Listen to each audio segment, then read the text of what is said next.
Good morning, everyone. Looks like the Z8 is selling pretty well. Pre-orders are being sold out in some areas, and some people are wondering whether or not they should still get in the order.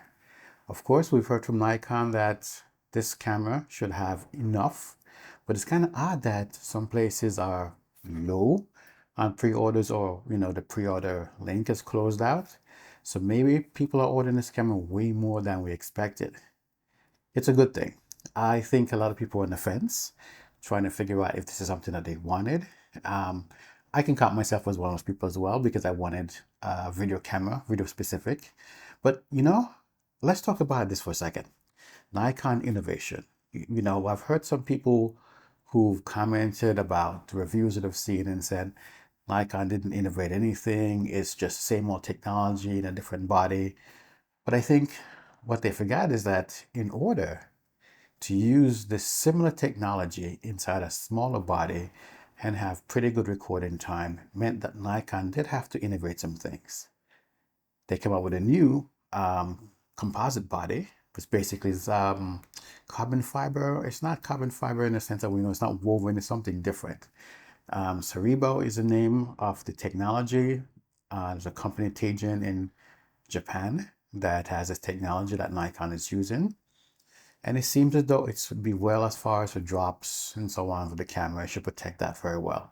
And if you know Nikon has been making cameras that's been rugged and well built for years. There's something that, I didn't really think about when I said, hey, I want to have a video camera with a fan on it.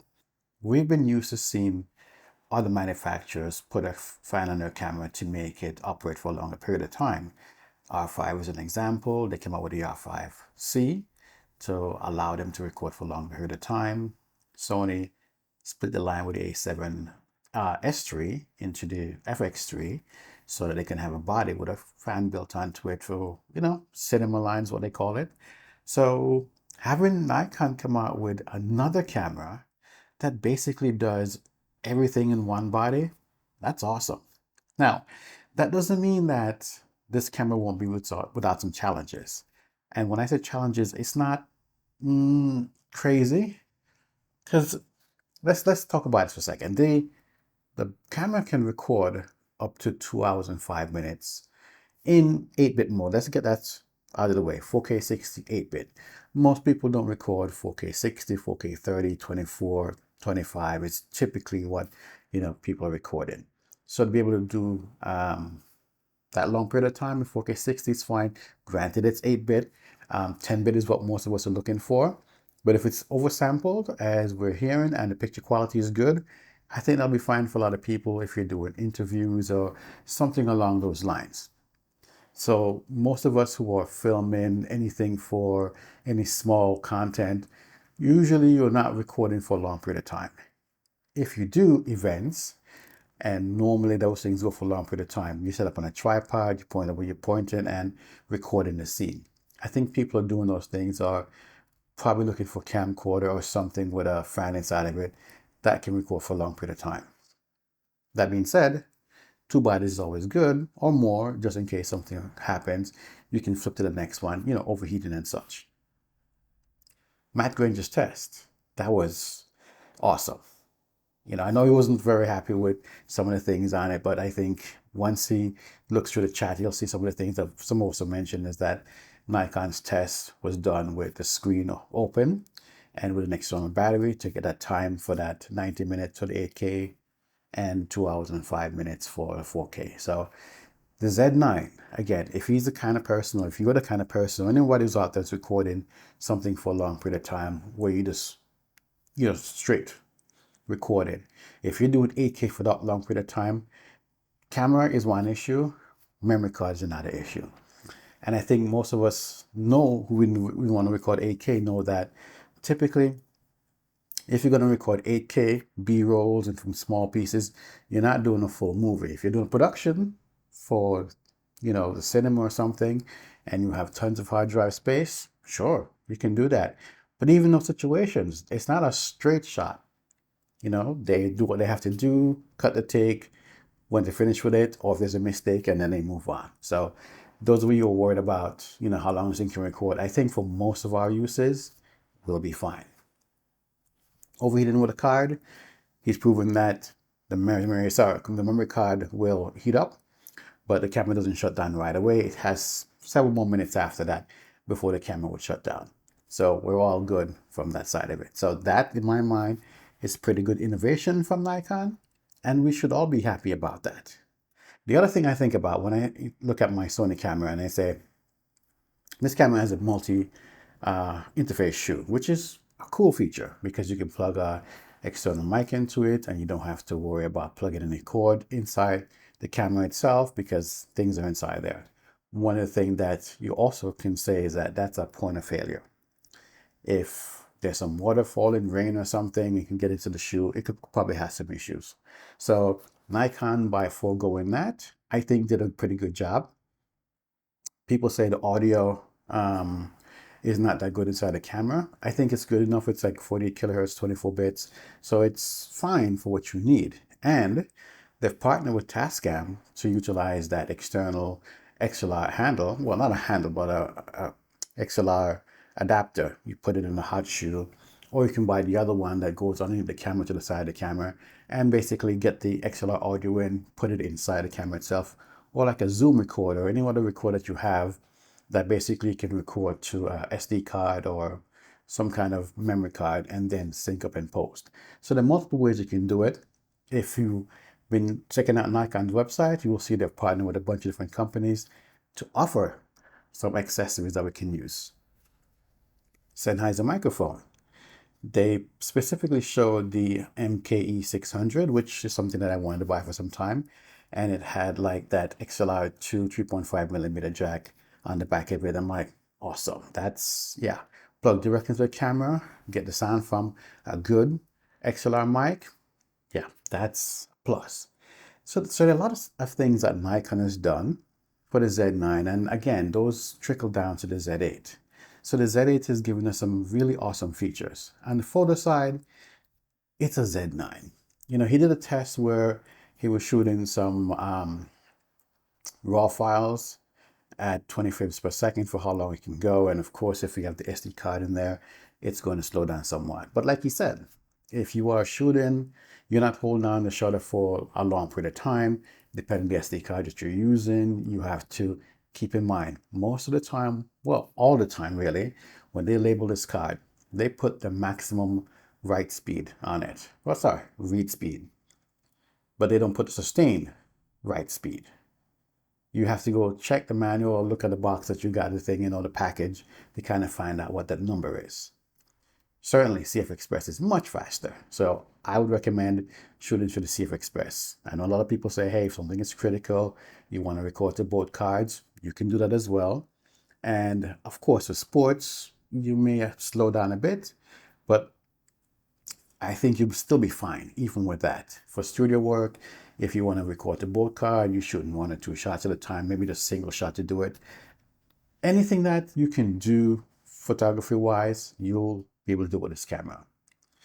I like to compare it to my A7R5. I'm going to do a video on that to kind of go through the specs separately from this. I just wanted to touch on some of the things that I've been seeing in some of the chats and some of the videos that have come out that people have been kind of concerned about, just to kind of say, hey guys, I think more and more people are seeing that this camera is much better than we thought it was going to be.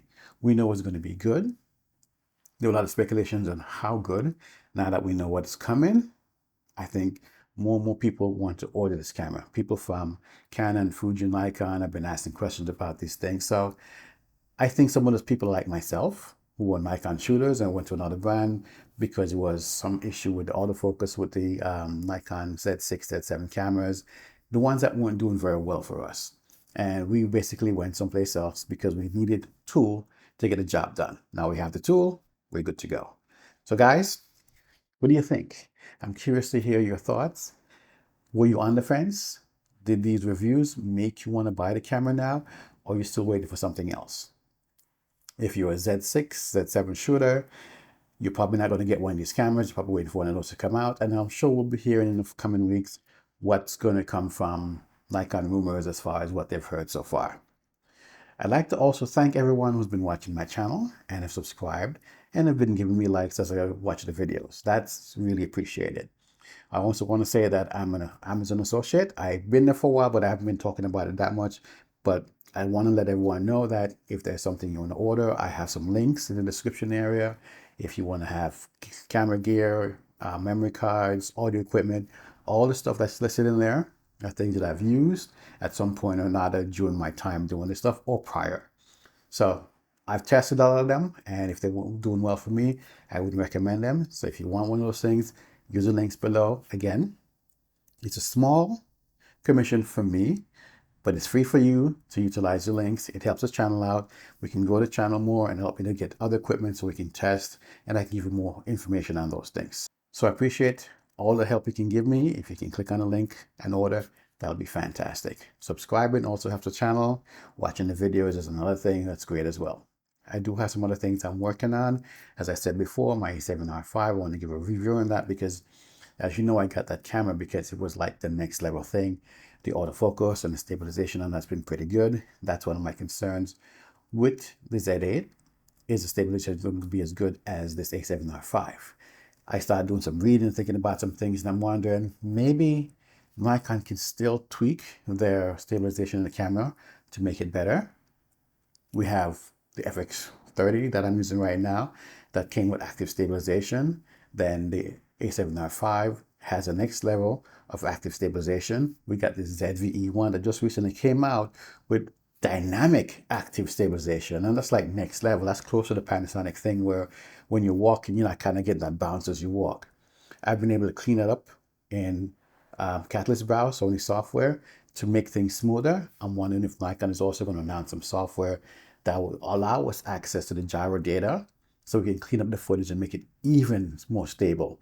You know, to me, that's a big win. Even the camera isn't perfect out of the box, but you can go into software and then you can add more stabilization to get it like really good. Yes, but I'll say this, from what I've seen, all the footage I've seen in the videos, they look really darn good. Most of the stuff with the stabilization turned on looks good. Some of the shots for the some of the stuff that was shot for the presentation, the launch, I'm pretty sure that was using gimbals, but some of it wasn't. And we've seen some people utilize the camera. One group was shooting without a gimbal on the street for music video, and that looked pretty good. But they did show you kind of walking around with it, how it looked in certain situations where you have the standard no stabilization and the electronic stabilization, that the sport mode, so you can see how that looks. So that's something that I'm also concerned about, and I want to test the camera when I get that to see if that's going to occur. We know that Nikon did patent some kind of logo. What it's going to be for, we don't know. We speculated it could be for some kind of software. I'm really hoping they do something like Sony, so when the camera is actually on sale, they go, hey, download the software, now you have this stuff, you can add additional stabilization to the camera. Big win in my book. Also, external SSD recording. Some of us have been talking about that. We don't know if it's going to be true or not. Panasonic is doing it, and I think Fuji also does it. There's some of the brand, or some of the camera out there that actually allows SSD recording. With the Z8 having 2 USB-C ports, why not? I think this would be a good way for them to be able to allow the camera to record for longer periods of time if you can record an external drive. And let's be honest, SSDs are going to cost less than a CF Express card, right? So you can get like a 2 terabyte, 4 terabyte drive. But of course, this is for people who are recording long periods of time of video, who are going to need that, because most of us are not going to record 8.3K RAW for 2+ hours. It's just, no, most people don't do that. Anyhow, I'll see you guys. Let me know in the comments what you think about the Z8. Are you now ready to buy one? Or you're still on the fence and waiting? If you're waiting for the Z6 III and the Z7 III, as soon as I have some more information about that to share, I will share those in a video. Take care, guys. See you in the next one.